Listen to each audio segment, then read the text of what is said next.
Morning, everyone.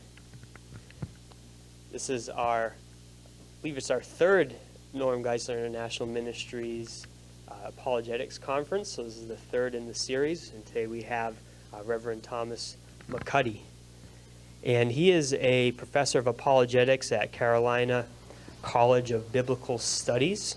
He's also the director of the Norm Geisler Institute, and he has a passion for reaching the church and training the church in order to help defend the historic Christian faith.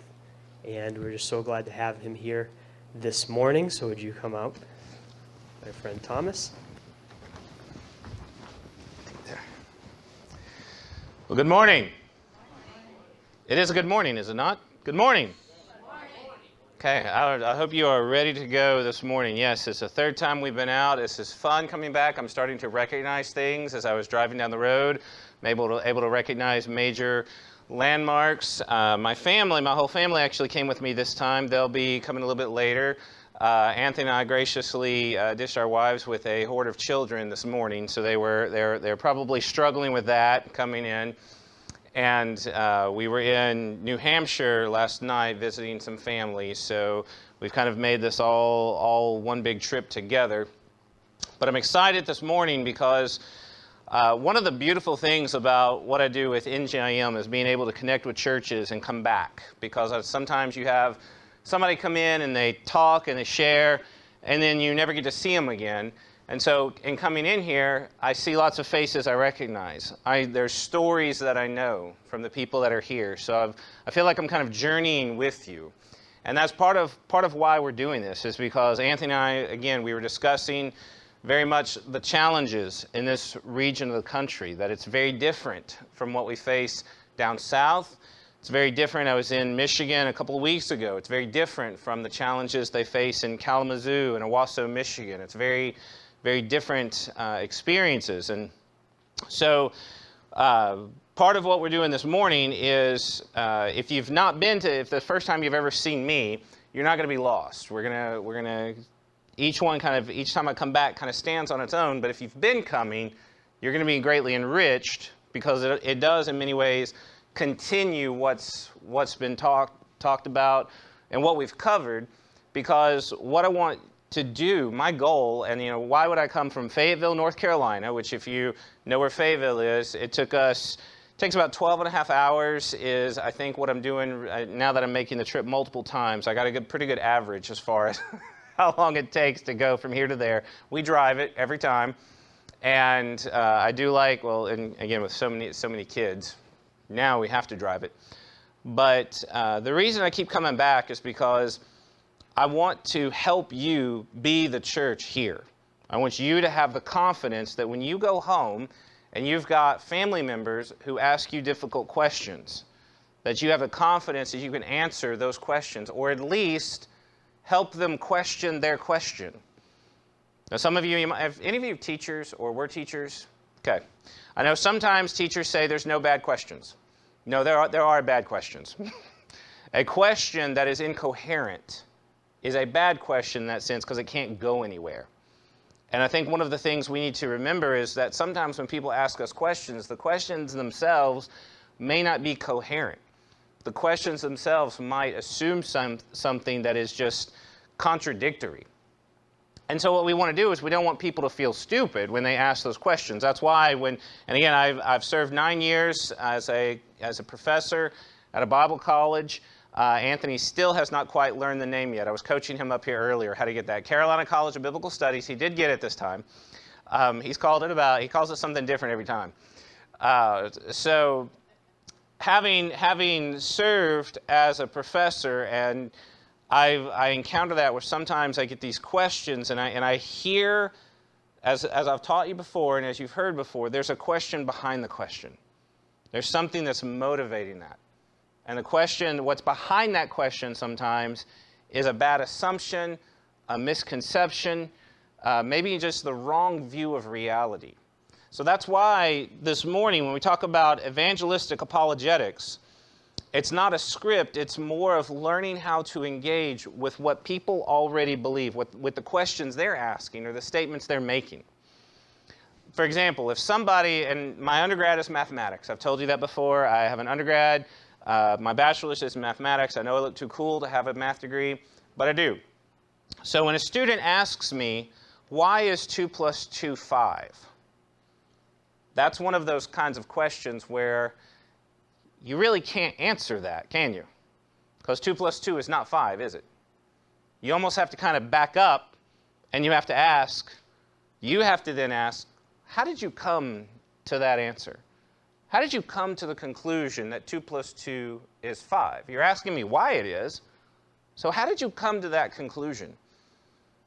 And see, I didn't bring anything new. I didn't have to pull out any objects, manipulatives. That's what teachers often call objects we play with in order to illustrate. I just simply ask that question, and if somebody says, well, I just guessed, okay, then we know how to proceed. If somebody tells me, I've always heard that 2 plus 2 equals 5. Or if they say, well, 2 plus 2 is 5, that's what it is to me. That's what I feel it should be. Now, you're listening to this and you're like, well, it's math, right? I mean, how hard could it be? Like, you don't get to say those things. Part of what I continue to tell churches all over is that the truth of Christianity is in many ways like the math in the sense that it is reality. That we're talking about truth and we're talking about things that are really real no matter how you feel. And to gently communicate this with people, to gently talk about these things with where they are, this is what it means to have evangelistic apologetics. Now, I didn't bring any supplies with me because my children needed clothes, so I opted for suitcases rather than supplies. So you've seen this before. If you haven't seen this, this is the conversational evangelism. This is kind of like our main beginning information that talks about how to share the gospel in the 21st century. That's why this was written, because simple gospel presentations don't work even down south. And Anthony and I discussed some of the challenges here, and I continue to learn and try to wrap my mind around the culture that is the greater Boston area. Did I get that right? Boston. My kids have been working on it. So again, if you hear my kids going around saying Boston, Boston, Boston, they're trying to learn. Like they like the words. So we understand that you face unique challenges. This gives principles that kind of guide. And the focus with today, really the 12 points come from multiple books. This is one of the representations of this. I Don't Have Enough Faith to Be an Atheist. This goes through the 12 points that show Christianity is true. And that's why as we begin talking about this, and Joel's not here, but when I was in Owasso, I had Joel, who's 9, get up, and he recited the 12 points that show Christianity is true. And the way I taught Joel these things is we were driving in the car, going to church, which for us is about a 15-minute, 20-minute car ride. Joel will tell you it's 18. He's also learning how to average. So 18 minutes in the car, and we just kind of quiz. We just talk about this. And he learned the 12 points. And he can go through all 12 in order. Now we're going and we're defending them. We're learning how to back up those 12 points. And so today we're going to condense these down, but I just want to show you, in case you've never seen them before, what this looks like. And this is a lot smaller than I anticipated, so I shall continue to read. And if you want the slides, by the way, if you want the information, I know there was a sign up for the conference back here. If you put your email on that, I will email you slides. I'll email you whatever you want. Like, I try to give freely. And again, if you also email me and you have questions, I will follow up. I'm a pastor before I'm an apologist. So, first point is truth about reality is knowable. I spent a lot of time dealing with this. I'm actually going to be going to Nepal in March, teaching at a seminary over there in Nepal, and this is where we have to start with people who are in the Eastern worldview. They don't believe that there's necessarily truth or reality or that it's even knowable. And even I've been training a guy from Nepal, and he shares the struggles that Christians have because of the influence of the Eastern worldview, that this is all an illusion. And even as my dated references to the Matrix now are not so dated as they're coming out with a 4th Matrix movie, just in case you didn't know, they're coming out with a new one. Okay, as if the last one wasn't bad enough, they're going to do a new one. But at least then my Matrix illustrations will be relevant because it'll be newer. The truth about reality is knowable. We have to start there because it makes no sense to talk about the Bible as the true Word of God, or even for Jesus when he says that he is the way, the truth, and the life. In what way can he be truth if truth doesn't exist, or if truth is just whatever you feel? And that's why in our world they say, well, you feel Christianity's true. That's what you believe, so it's true for you. But I don't believe that, so it's not true for me. So we're going to hone in on that as one of the points. But the second of the 12, the opposite of true is false. That contradictions cannot coexist, if I can use those words. See, down south, I go into a church and I say, you know, have you seen the coexist bumper stickers? And they're like, no. I'm like, what? I've seen these. See, you're laughing. You see this. When we were driving back from the last time when the other Thomas Quackenbush, and I came up last time, we were driving by, we were taking pictures of every bumper sticker we saw going down the road of that were just counter-Christian. We were just like keeping a catalog just going down I-95. Contradictions can't exist. I tell Christians all the time, if you have a contradiction in your theology, you're wrong. Contradictions cannot exist. They cannot coexist. And so that's one of the ways that we know sometimes, we may not always know what the right answer is, but when you have a contradiction, you know you have something that's gone wrong. Something's broken in that process. That's how we use this in apologetics, is to show people these two things cannot stand together. They cancel each other out. The third is true that a theistic God exists. And so we have to defend the type of God in order to start, because in our world, if God can't speak, then there's no sense of having, you can't talk about the Bible being the Word of God. If God cannot have a son, then Jesus can't be the Son of God. All of these things, this is where we kind of walk point by point, helping people see if God exists, miracles are possible. And this is why, in our world, people say, well, miracles don't happen anymore. And sometimes I remind believers, you don't have to defend any particular miracle today. You just have to defend that miracles did happen at one point. They're going to happen in the future. And that's why we don't have to spend the time arguing, do they happen today? It's beside the point if we're discussing the truth of Christianity. Because our goal is to reach people with the truth of Christianity. Amen? Y'all all here this morning? I'm just making sure you're here. Okay. Point 5, miracles can be used to confirm a message from God. And this is why we go this direction. This is why we talk about this, because when we look at what we want, is we want a really good record, which is why point number 6, the New Testament is historically reliable, because that New Testament talks about the miracles that confirm the message of God. That again, if we want to back something up and somebody's going to make a claim to have information that they could not possibly know, which would be the revelation of God, then it would be nice for God to do something that only He could do to confirm that what that person is saying is legitimate. And that's what we have in Scripture. That's why we put our faith in what we're hearing. So 7, in the New Testament, Jesus is confirmed that He was God, and also Jesus proved that He was God through His sinless, miraculous life and through His resurrection. That in social media, I spent a lot of time working with Christians demonstrating that Jesus is God. And these are people who go to churches who say, well, Jesus never said He was God. I have to show them from the Scriptures. And there's a vastly, seems like a growing movement to remove the deity of Christ, even among the Christian churches. But see, Jesus is either God or He's not God. See, that's where we talk about the contradiction. He cannot be God and not God at the same time in the same way. Now, He's human and He's divine, but those are in two different ways. He has two different natures. But Jesus, you can't say of Him that He is God and He is not God at the same time. If somebody claims that, I tell them, it doesn't matter what religion you are, hearing that you should recognize that's not true. Even if a Muslim, and again, I'm not a Muslim, but if a Muslim comes up to me and says that Muhammad is the prophet of God and Muhammad is not the prophet of God, I would say, even though I'm not a Muslim, I could look at them and I could say, you're confused. You don't have to even really know anything about Islam to hear something like that and recognize those two ideas cannot coexist at the same time.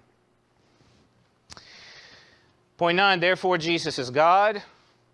Therefore, whatever Jesus teaches is true because he's God.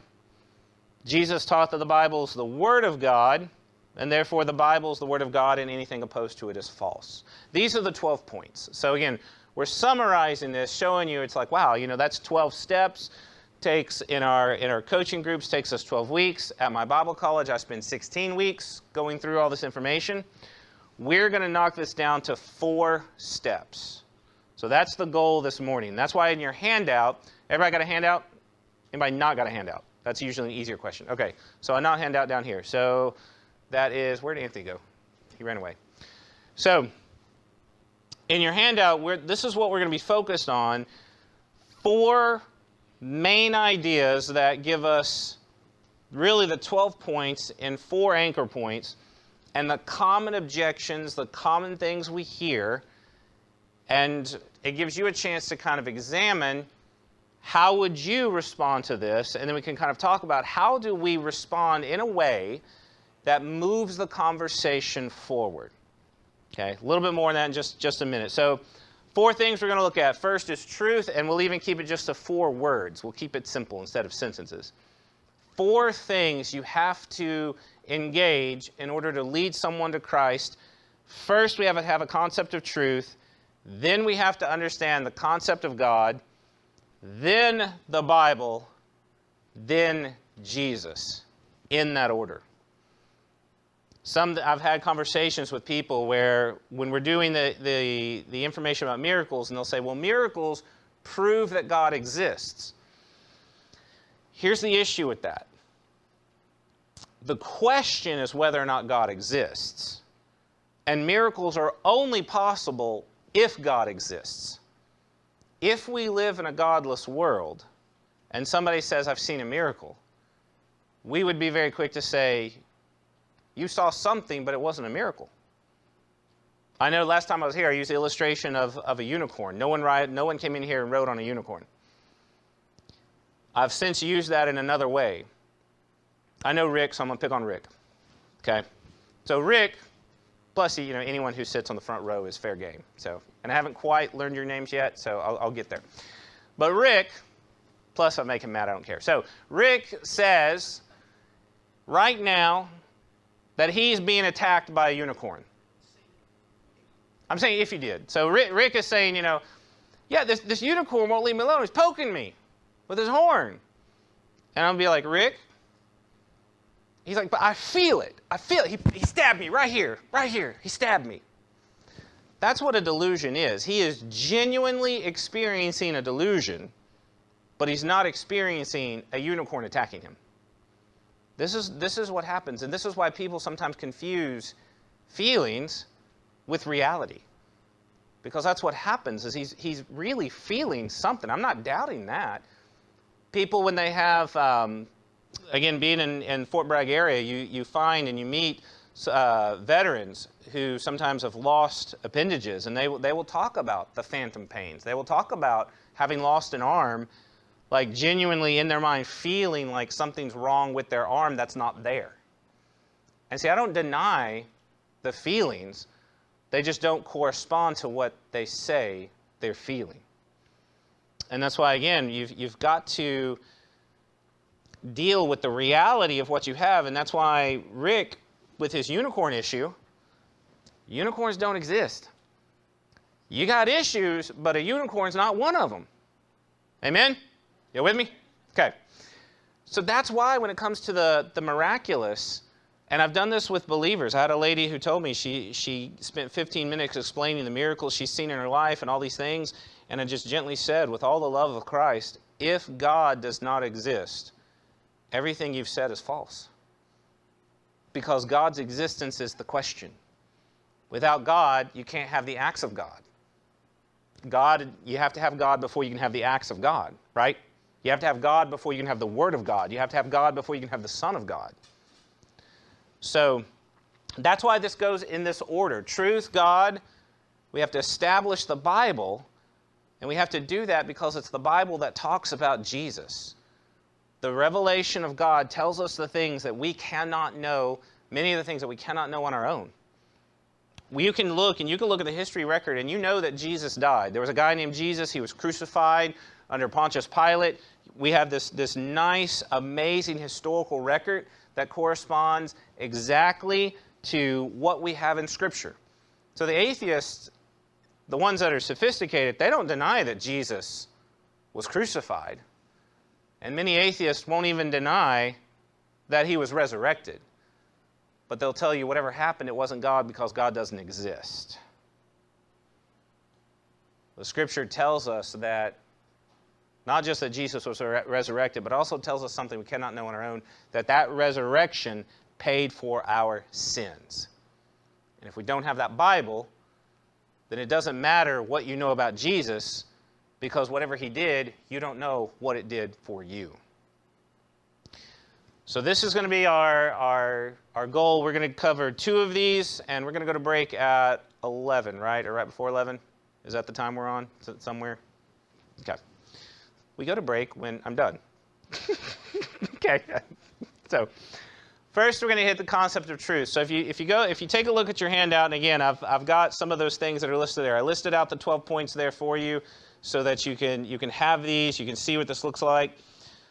So we're going over now to the first section there on truth.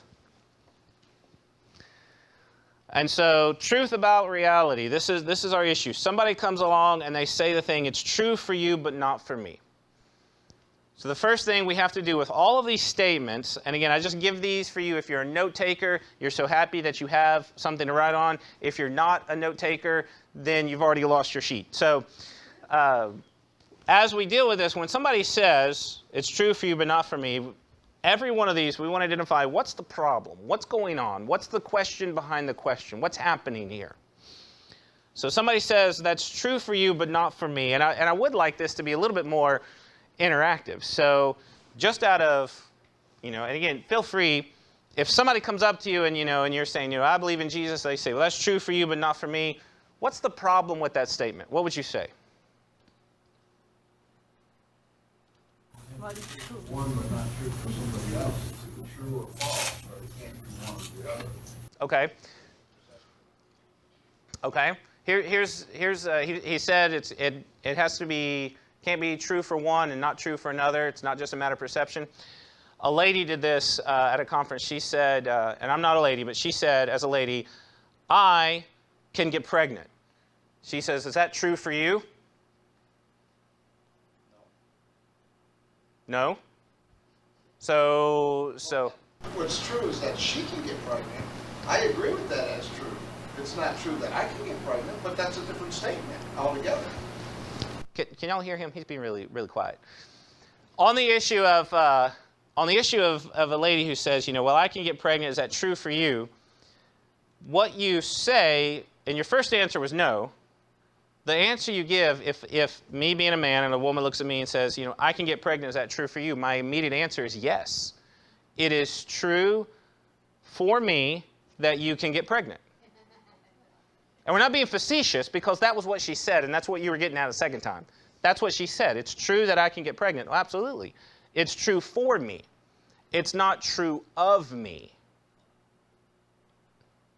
I learned this recently. Just a simple word changes that. So in the case if somebody says, well, is it true for you? Yes. Anything that is true for me. It's true for me that a lady can get pregnant. If you're sitting in this room and you're cold right now, there's usually always one who's cold. And you say, well, to me, it's cold. Is it true that it's cold in here? So you switched. 2 different statements. Truth corresponds to its object. And we use that word object just to mean whatever thing we're referencing. So the problem is that many times you're switching objects.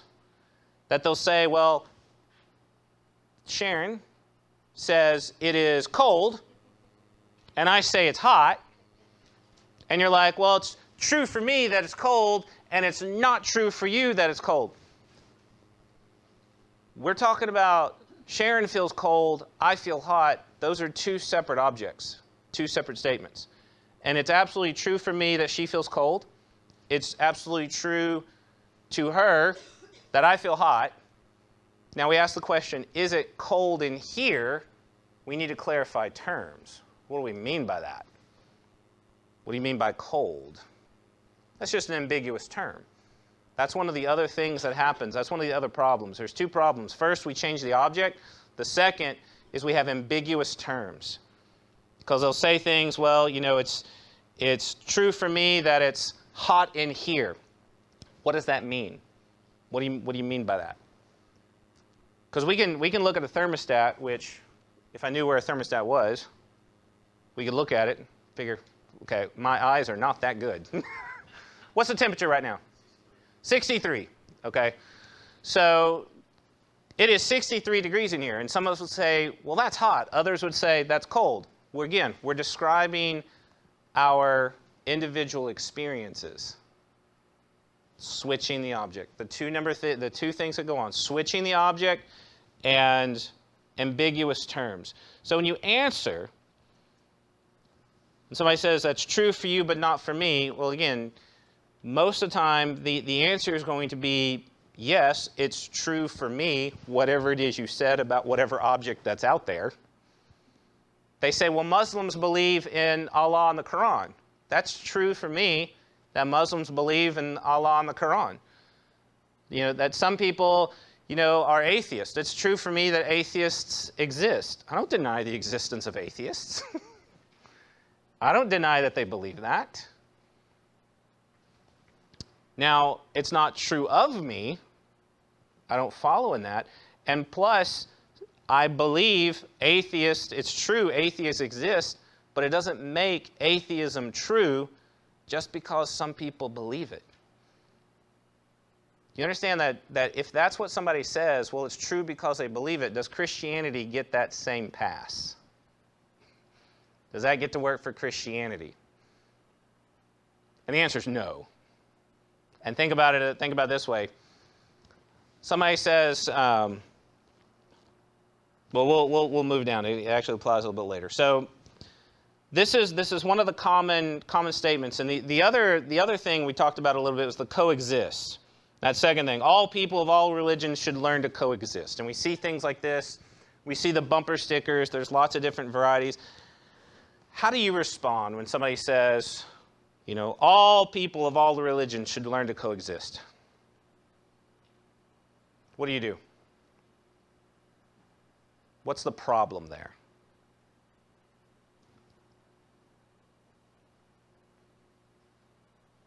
I mean, we should learn to coexist, whether we're Christian, Muslim, Hindu, or we need to coexist, right? Well, what do they mean by coexist? Yeah, I agree with what you say. All paths leads to God. I see your hands moving, but I don't hear what you're saying. Speak up. Basically, I mean, all paths leads to God. Could be all paths lead to God. We'll get there. We'll move that direction. But as far as even if they're not talking about that, even they're just saying, you know, everybody should just have their own beliefs, and we should all coexist. That might be what they're saying. But what's a problem with that?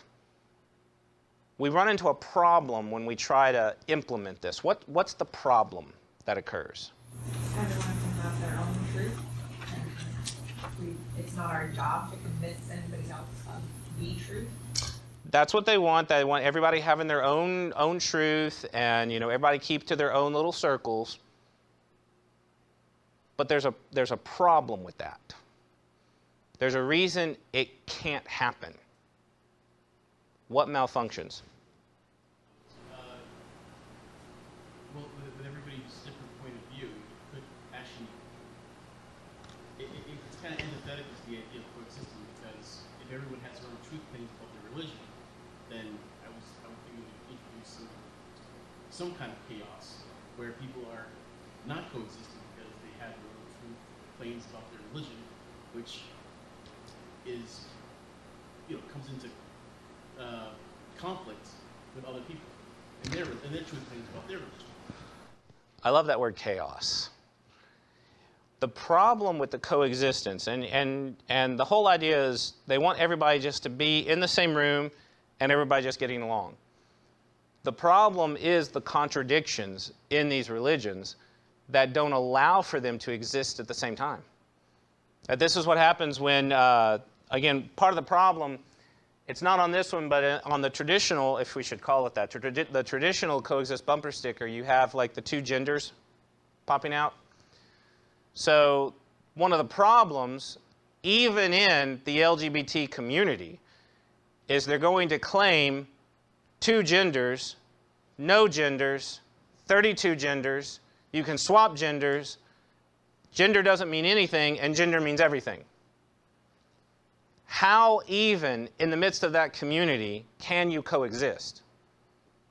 And the problem we had, the problem they're having is they're starting to not invite each other to each other's parades because they're getting mad at each other. Because if you got to think just on the issue of gender can mean anything, and then gender means everything to me, that I am bona fide, like if I said right now I am bona fide not a man and I want to switch to be a woman, you have another person, but gender means it doesn't, you can't think in those strict categories. An exact example of this is what happened with Mattel recently.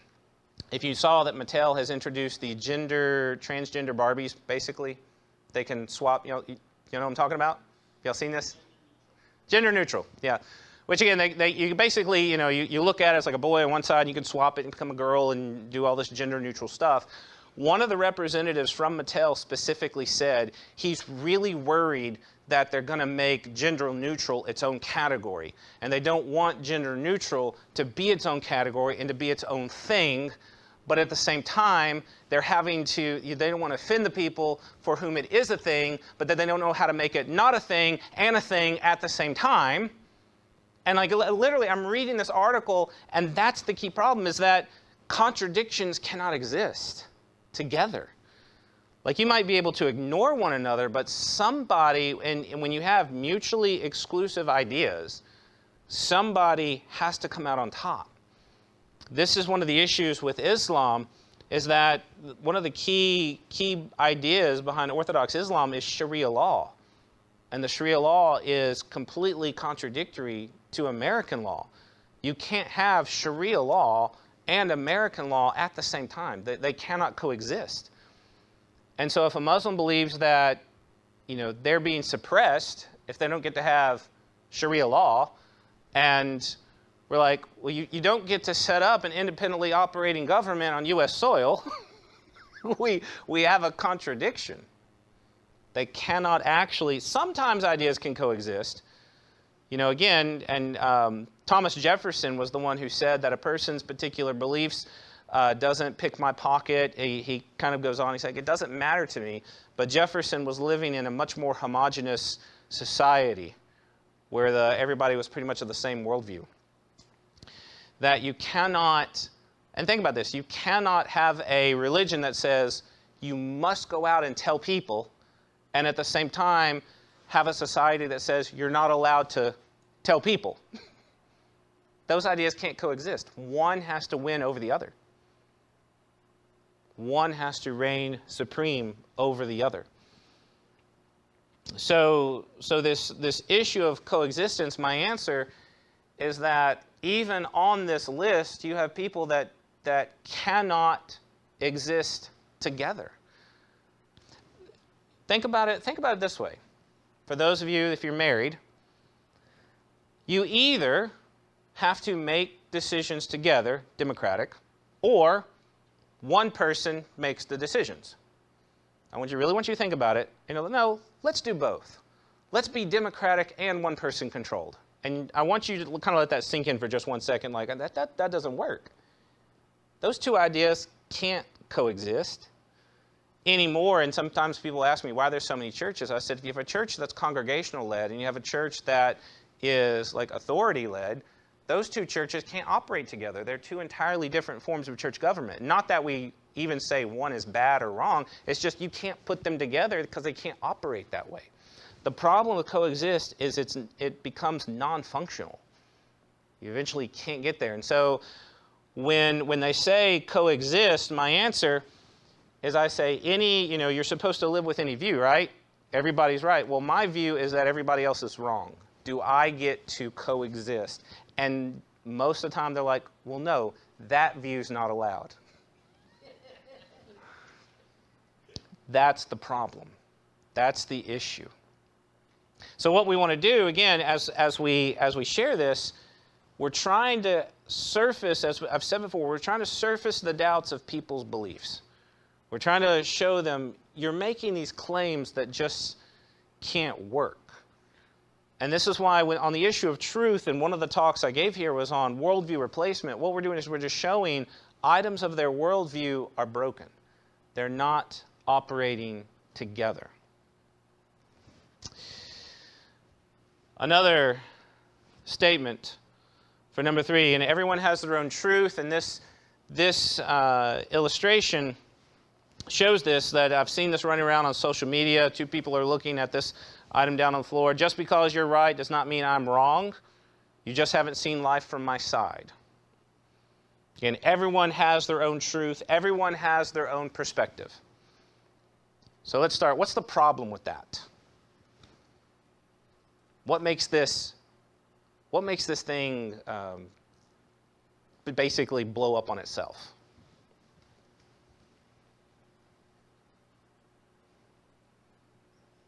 What you got? Like when you have, I'm sorry, I'm trying to remember what you're saying. You can't be too, if you have a question, That's fine. Thanks for what you're saying. You can't be, sorry, I don't know how to say it, I'm sorry. No, it's okay, it's okay. You'll come back to me, I'm sorry. What's the problem here? Yes, ma'am. They're not talking about the same thing. They're not having the same conversation. What, on this right here? Yes. So they're looking at the same thing, but not with the same angle, or they don't Yeah, have the that's what I mean. Context? It's the filters that they put based on their background, based on what their position, here the physical position, in extrapolation of where I'm coming from, what I've seen, what I'm living, all that makes our environment different. Way they, perception of reality. Well, and that's kind of what they're saying, is that everybody has their own perception, and that's why everybody has their own truth. That's what they use to legitimize it. They're looking at one thing, like in this case, and they're saying, but we see 2 very different things. I mean, it makes a big difference whether you have 6 children or 9 children, right?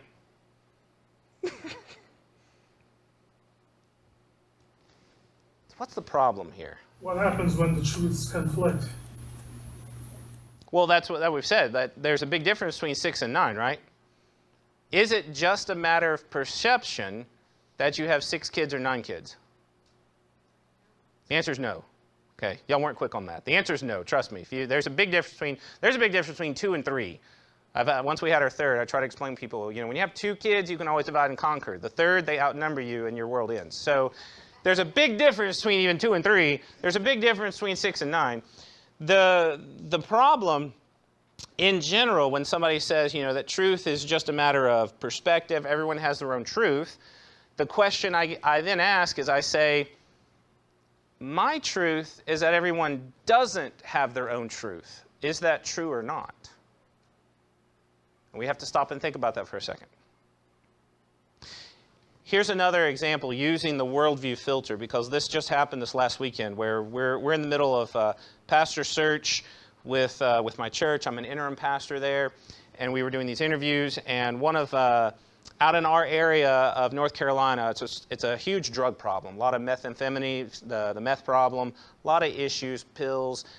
That's the reality of doing ministry out in the country area of Fayetteville. So they really want a pastor who has had a former drug problem. And the way this one person said, because somebody with a drug problem, they understand, and he looked at me and he says, well, you've never had a drug problem, so you're in no place to tell me how to get clean if I'm on drugs. So here's my exact answer, because it goes back to the same issue, okay? Here's my exact answer right in the moment. I said, You, having had a drug problem, are in no place to tell me, who has not had a drug problem, that I don't know how to tell you how to handle your drug problem. Like, honestly, that was my reply. And he stopped. He's like, I never thought of that. I said, is it the case that since I haven't had a drug problem, I might actually be better qualified? He's like, maybe. I don't know. And he's like sitting and think about it. We try to say things like our perspectives determine these things, and it goes all the way back to Tom Petty when he says, you don't know what it's like to be me. Remember the Tom Petty song? Is this falling upon deaf ears? A guy named Tom Petty, who was a singer, one time wrote a song that said, you don't know what it's like to be me. And the point that we like to make is that he would have to be me to know that I don't know what it's like to be him, which is exactly what he's claiming you can't do. This whole issue of perspective, first of all, when people say everyone has their own truth, the problem is the one truth that's not allowed to be held is that people don't have their own truths. What if my perspective is that perspectives don't determine? It self-defeats. The issue with the illustration is, again, ambiguity. The symbol that is drawn on the ground there, the symbol it's just symbol. It's just squiggly lines that have meaning in context.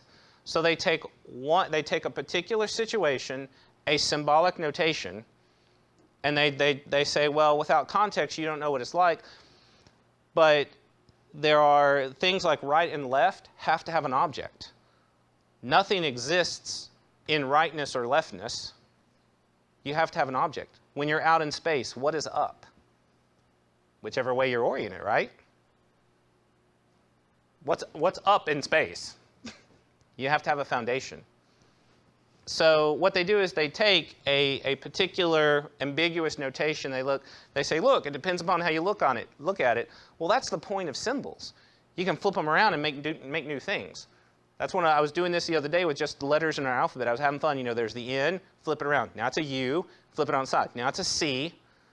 That doesn't communicate relative truth. That just shows the versatility of our symbols. So sometimes in these cases, you know, they're like, oh, look, here's something that shows perspective changes reality. So it doesn't change anything, because notice that the guy here on your left, he's not going to look at that symbol and say 9, is he? Because as he's sitting there looking at it, it's a 6. And if he says 9, he would be wrong. Because it's not a 9 the way he's looking at it. It's a 6. And the other guy on the right, he's looking at it, he would not say 6. Again, truth corresponds to its object. Yes, sir? If you were to draw a line on either side, that line can determine whether it's a 6 or a 9. So we're talking about context. Is context also, is that a point of contention between two points? That's when you're dealing with something that's ambiguous, you have to have context. And that's why when you play, if you're playing like Uno, and you have a card, that's why they have to draw a line on it to give you a context to know that you have the 6 card instead of the 9 card. Because what are you going to do when you flip that thing around? Well, same thing happens even with like the letter B. Flip it, becomes a D. Flip it, becomes a P. Flip it, becomes a Q. And we wonder why our kids have trouble sometimes with their alphabets. I think my kids were playing with that one day. They're like, you just flip this thing around. Context. Lowercase g? Could be. You're right. I mean, again, symbolic notation, it's ambiguous. That doesn't change. Again, as we look at it, 6, 9, G, that's new. I appreciate that. Always like more information. None of you look at that and say Z. None of you look at that and say 42. It's not an option. And I think that's where we confuse sometimes, that by perspectives we might have some differing options, but that just does not open it up for a free-for-all.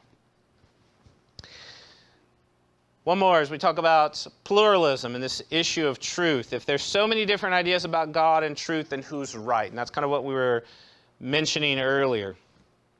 So what's the problem? As if there's so many different ideas about God and truth, then who's right?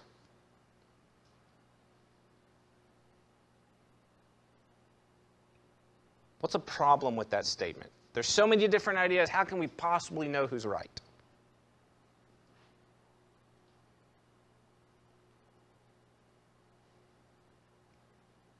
What would you say?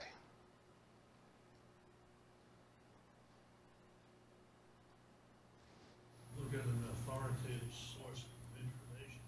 Authoritative source of information. Because by analogy, again, if there's so many different medications, right? You walk into a pharmacy, there's so many different. How could you possibly know which one you should take? You probably have an authority that told you which one to take, and all the other ones that would do the opposite effect of what you want. What's another issue that's there? What's another problem? There's so many different ideas about God. And we say, how could we possibly know who's right? And you're right, authority, there are sources of authority. Anthony? There are some views about God that do contain logical contradictions within them, so you can automatically rule those ones out. Some people have ideas about God that are themselves contradictions. If somebody says, for example, that they believe that God is part of the creation, what's the problem with that? What's that? If he's part of the creation, he's not God. You might have a superior being, but you don't have the supreme being. And there's people who are like, oh, God is he just came out of creation. I mean, the Greeks and Romans, that was one of the issues. It was like, Zeus has a birthday. Zeus was born from Saturn, the Titan. If God has a birthday, it's not God. So there's certain views about God that are just contradictory. They're just simply not God. One of the things I teach in the worldviews, Norm Geisler basically did a family tree of worldviews. There's 7 concepts of God that all religions in the world fall under. There's just 7 categories. That's why some people say, well, there's just so many different ideas. Well, I get it. They all fall under 7 categories. 7's an easy number to deal with, right? 7 concepts of God, 6 of them either self-defeat or, based upon the universe we live in, that type of God is not possible. So that's why when people say, well, how could you possibly know? It's the same way we have the universe we live in. We have, and we can eventually move towards, we have an authority that tells us a little bit more. But what we're trying to do is what I'm hoping you're hearing from this, when somebody comes at you with this question, I think sometimes somebody asks a question, somebody comes at you with a statement, and we feel defeated. We're just, well, what am I supposed to do with that? And the idea is what we do is sometimes you just question the statement itself. That's why I said some questions like this, well, with so many different ideas of God and truth, who's right? And even if we don't have a clear answer, much like with a math problem, again, as I like going to math and it makes some people itch, you may not know how to work a math problem, but there's one answer. You may not know the answer. You may not know how to get the answer.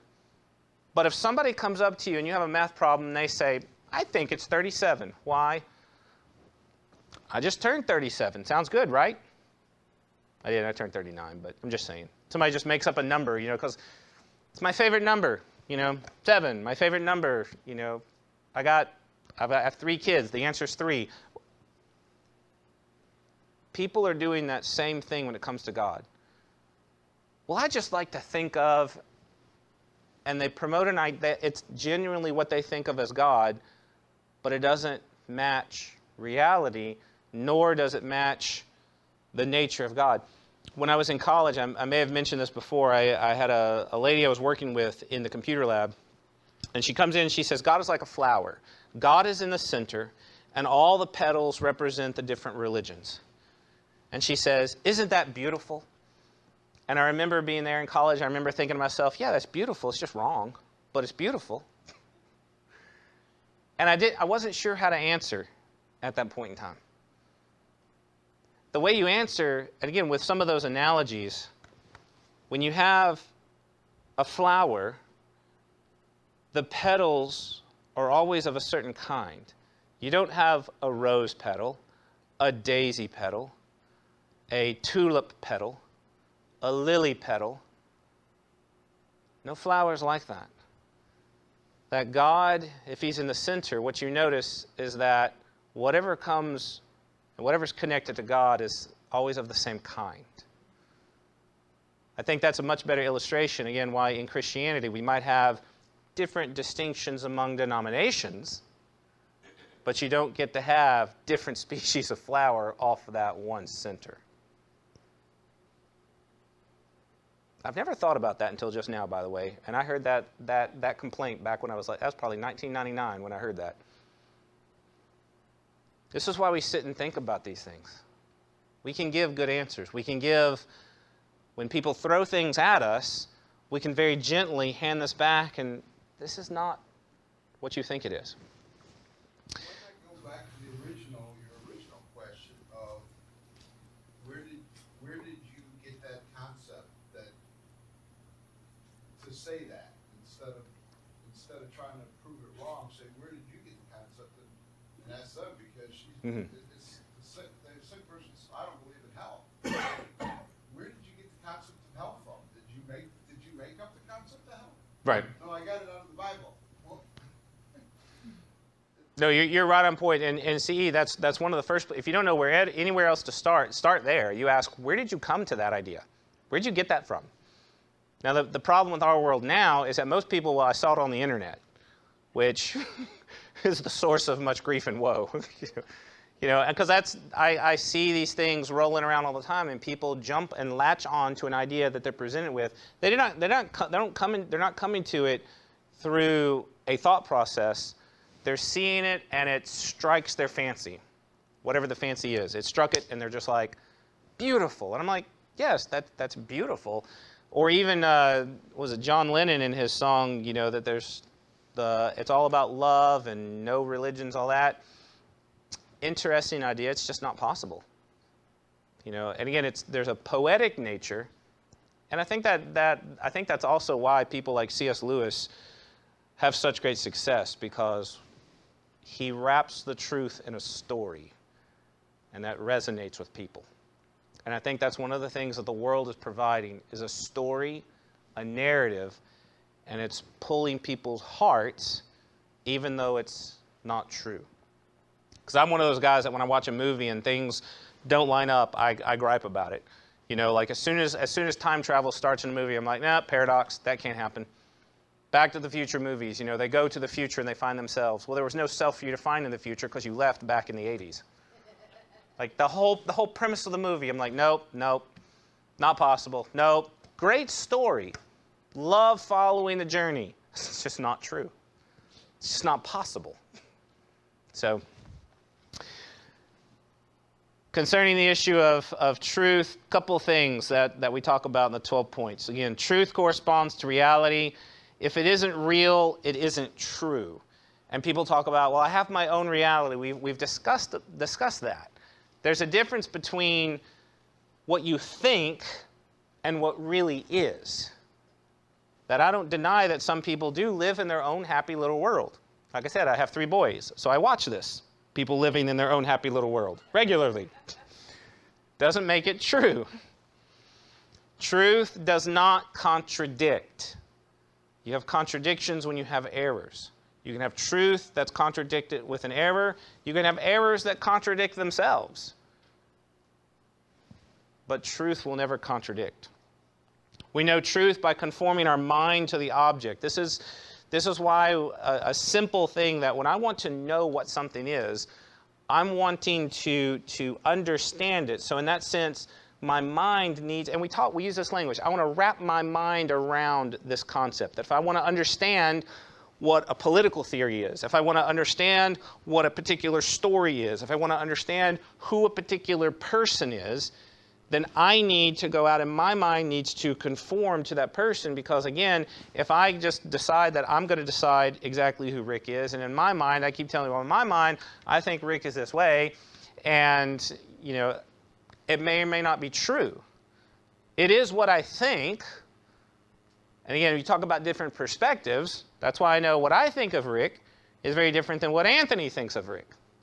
Because Anthony knows Rick a lot better.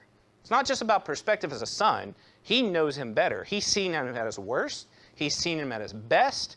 He's seen him in so much more. He has such a fuller understanding. It isn't just perspective. It's that this thing called Rick is much better understood by Anthony than by me.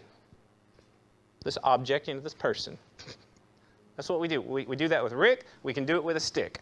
Whichever one you're looking at, you're trying to understand the thing. This is what it means to be objective. Not that it's just being unbiased, neutral, those kinds of things.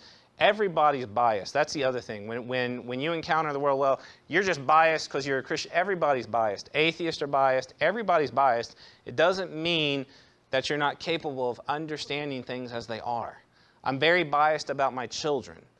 But if my children do something wrong, or if my children are sick, I do desperately love my children, but I've got to deal with the reality that is in front of me. And sometimes your bias actually leads you to understand the thing more and calls you to a clearer action. Whereas again, if I don't really know Rick, and I don't really understand him that well, I may not recognize things are going wrong. Like, he might not be himself, and I don't really know that self well enough to, you know, and Anthony's back there like, what do you call him, Dad? Pop? What? Daddy-o. What's your problem? And I'm sitting there and I'm like, what's your problem? Ungrateful son, what's your issue? But Anthony, because of his love, is recognizing, in as much as he loves his dad, he's recognizing something's wrong. He's in a better place at that point with his bias with his dad. So real quick, the concept of God. So when it comes to God's existence, again, people will say things like there can't possibly be a God with so much injustice in the world.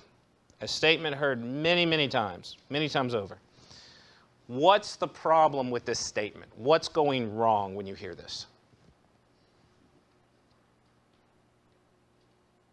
Somebody says there's just so much injustice, there's so much evil, there's so much bad in the world. How could there possibly be a God? I think they see God as love, always good things, and there should be no judgment kind of thing. That's, you're so much more closer than you realize. We do see God as love, and He's perfect, and He's good, as we claim. And that's why we're saying, why is there evil in the world? Let's remove the loving, perfect, good God from the picture. Can we even now say that there is evil in the world? Where do you get that concept of evil? If there is no God, how do you measure evil? There's no standard. In an atheistic world where animals eat their young, that's normal. In an atheistic world where people kill people, isn't that normal? Isn't that survival of the fittest? That was actually one of the things Darwin talked about. He says this Christian sympathy we have is probably the worst thing for evolution because we keep trying to help sick people. It's what evolution teaches us. Let the sick, let the weak die for the preservation of the race. Yes, sir? Yet, I think nowadays atheists are part of their mantra now is to help make the world a better place. You know, Okay. Because this is the only life they have to live. So part of their agenda well, supposedly self-agenda is to let's help those that are weak and that are struggling to eliminate pain and suffering. Let's make the world a better place. What does that mean? What is better in an atheistic world? That's the problem that's here. Take God out of that equation, you don't have any, it's like being out in space. Which way's up? Take God out. What is better? You understand that's why on the internet many people are having trouble reconciling. If you've been following the Marvel movies, Thanos, and I'm not going to ruin anything for you if I haven't even seen the very last one. We keep trying to get it from Netflix. We're working on it.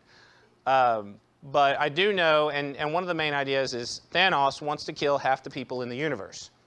Because if you kill half the people in the universe, that's overcrowded. Well, now you've got plenty of resources for everybody. Everybody gets a paradise because now all the resources go double. And Thanos even said, I've tried this on a couple of planets, kill half the people, now those are paradises. Thanos is just trying to be a good guy, right?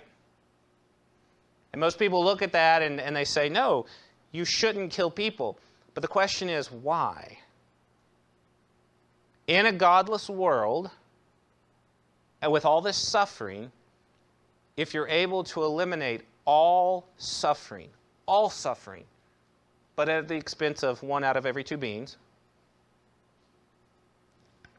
no one ever asks why. And in the movies, when the superheroes are struggling, what's interesting to me, you find lots of contradictions. This is why we teach you this. Watch the Marvel movies, because they're supposed to save people.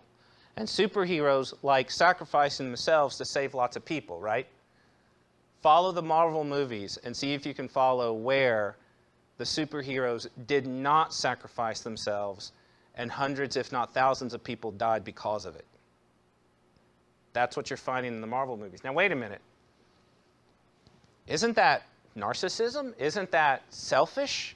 Aren't you supposed to, for the greater good? But the problem in the superhero movies is without God, they have no way to gauge that. All they have at that point are their feelings. We don't want this person to die, so let's have a war so this one person doesn't die.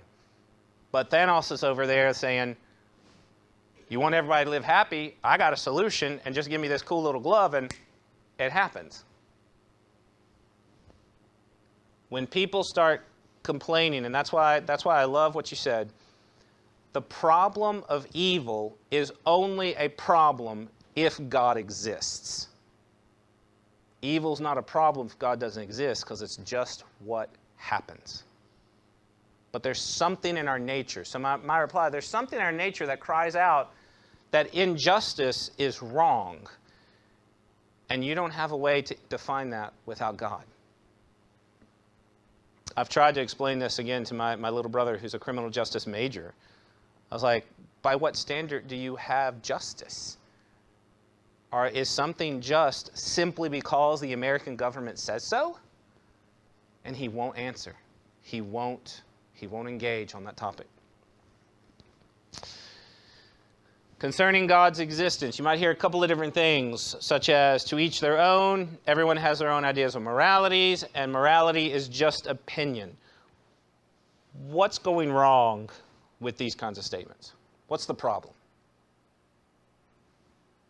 You've heard these statements before, I'm sure. You hear these in conversations. You see them on the internet. What's fundamentally wrong, though? Somebody says, to each their own. Let's just take that one. To each their own. What could possibly be a problem with that? I believe that I have the right to kill everybody that has blonde hair. All right. It was Glenn, right? Was it Glenn? Yes. Glenn, okay. So Glenn has a thing against people who have blonde hair. Okay, so we say, well, to each his own, right? And you're like, well, you don't get to do that. Why not? To each his own. Well, only to a certain degree. Who gets to decide? Everyone has their own ideas about morality. Now, we've already learned what Glenn's are, but if somebody says, well, everybody has their own ideas, what are they implying? What is this statement implying? There are no absolutes. There are no absolutes. There is no actual real morality. Because, again, if there's not any real morality, you can't really do anything wrong. That's why, again, we set up rules in my house that, we have certain rules, and we go into other houses, and they have different rules, sometimes more strict, sometimes not. But that's because we're all trying to do the same kind of thing, keep our kids safe and healthy.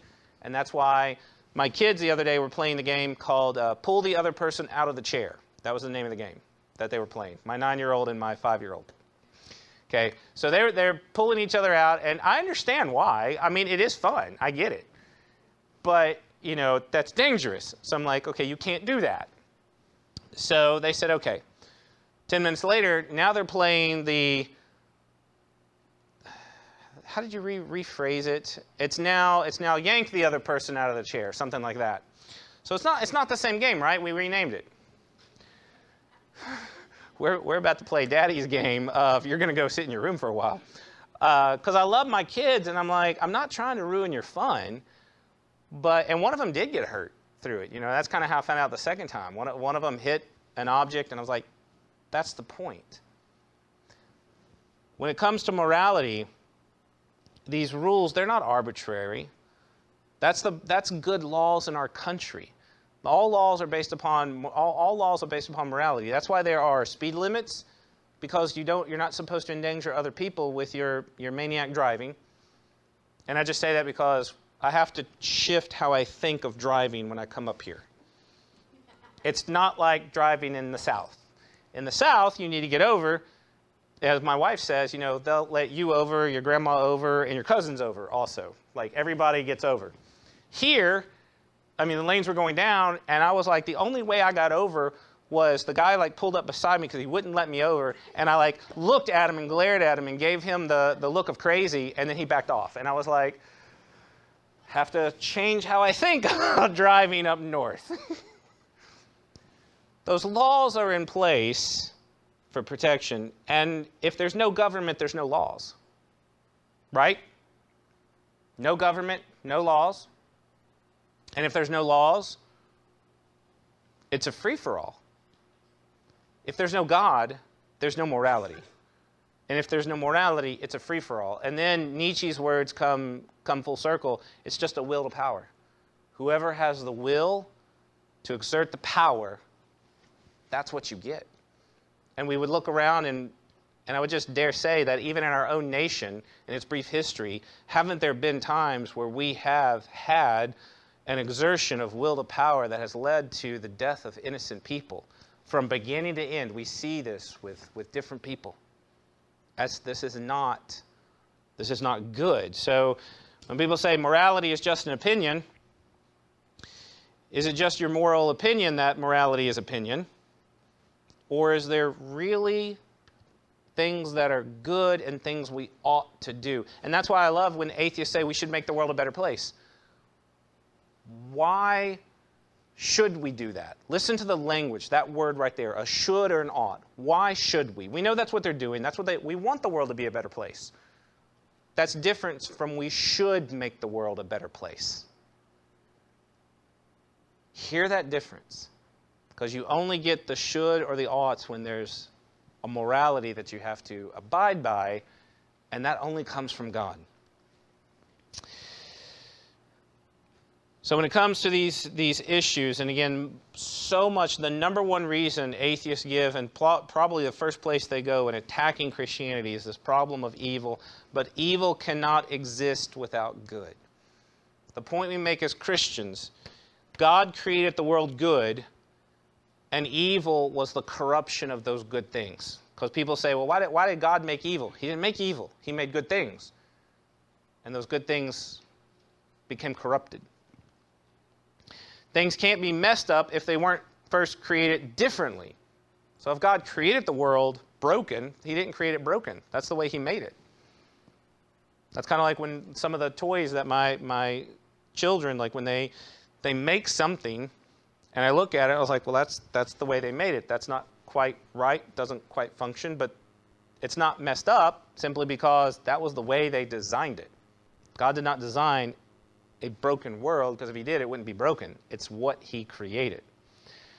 But every design needs a designer. Every beginning needs a beginner. It all goes back to God must exist, and He provides that foundation. So at this point, we're going to go to break for a second, but what we've done and where your mind is moving at this point, how do we, and when we hear these things, and these are common things, you see them on the internet, you hear them in the coffee shops, that even when I was down in South Africa last May, like I would just listen and I would just hear people saying these kinds of things.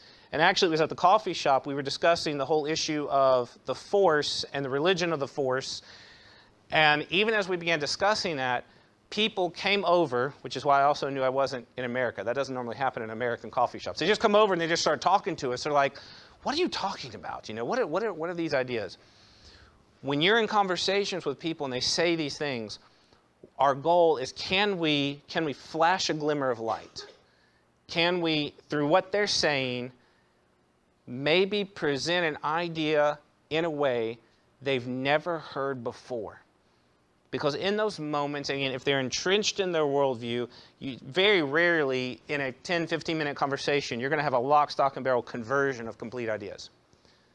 But what we can be as the church is that salt and that light.